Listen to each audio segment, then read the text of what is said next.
कारण का सावरकर साहेब आपण अतिशय चांगलं बोलताय. 15 मिनिटं झालेली आहेत.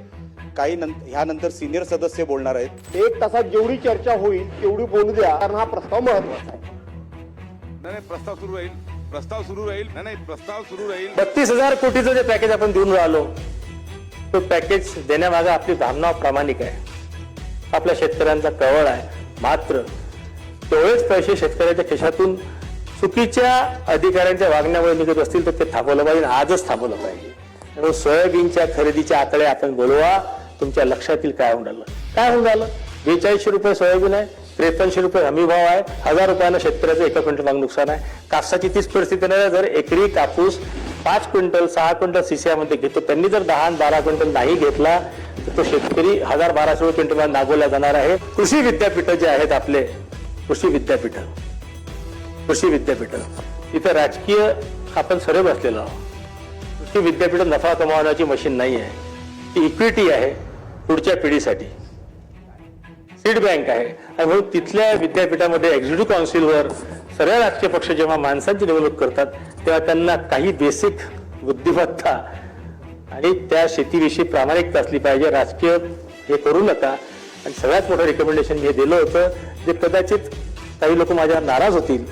आपण MCR तयार केलं, Maharashtra council for agriculture education and research. या सर्व कृषी विद्यापीठांची शिखर संस्था मान्य अध्यक्ष महोदय ही अबॉलिश करण्यात यावी. हे राजकीय पुनर्वसनाचं पद झालेलं आहे. 10 जण तिथं बसतात आणि 4ही कृषी विद्यापीठांना कंट्रोल करायचा प्रयत्न करतात. 4ही कृषी विद्यापीठाची पीक पद्धत वेगळी आहे, जमिनीची पद्धत वेगळी आहे. 3 लाखापर्यंत वरचा जर खर्च करायचा असेल तिथं जावं लागते. याची गरज नाही. ॲग्रिकल्चर सेक्रेटरी, ॲग्रिकल्चर मिनिस्टर आणि गव्हर्नर आहेत. आणि म्हणून हे जे Maharashtra council of agriculture education research penalty post म्हणून कोणतरी IAS ऑफिसर तिथे जाते. राजकीय पुनर्वसन करण्यासाठी काही लोक तिथं आपण त्याचा अध्यक्ष करतो. तिच्यातून काही साध्य झालं नाही. आणि म्हणून हे जे MCR आहे हे अबॉलिश करण्यात यावं अशी कळकळीची मागणी मी आपल्यापर्यंत करतो. आणि याविषयी सभा काय आपण निर्देश द्यावे कृषी मंत्र्यांना की या सर्व विषयावर त्यांनी एक बैठक घ्यावी. संबंधित अधिकारी बोलावले. आणि शेवटी माझा कन्क्लूड करताना मी देवेंद्रजीचं मनापासून अभिनंदन करतो, त्याचे आभार मानतो.